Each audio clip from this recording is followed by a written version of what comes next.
第4課輸出浮點小數。呢個 program 咧有3個變數，咁第一個咧就叫做 pi 嘅 pi， 裝住個數值咧就係 3.1416， 咁而第二個叫做 radius 係擺個半徑嘅，第三個咧就係 circumference 咧就係擺圓周嘅。咁佢哋3個咧都係有個 float 字喺前邊，咁即係話咧佢係擺小數嘅。radius 咧就裝住一個數值5啦，咁而 circumference 裝住咩數值咧就係2乘 pi 再乘個 radius，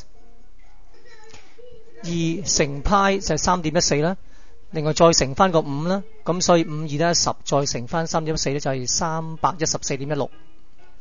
於是呢3個變數咧就會分別記咗呢3個嘅數字。最後我睇下呢兩句嘅 printf 句子咧，咁第一句咧就係印個 circumference is 啦，咁所以咧畫面就會見到 circumference is 啦。咁見呢個斜 n 嘅時候咧就落咗下一行。咁第二個 printf 咧有個 %f 啦，咁啊代入咩咧？代入 circumference 嘅。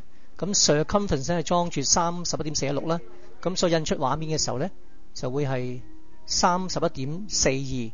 咁點解唔係416咧？因為點 2f 咧就係我哋話要想見到小數後嘅兩個位，咁所以咧只係見到兩個位，第三個就4捨5入啦。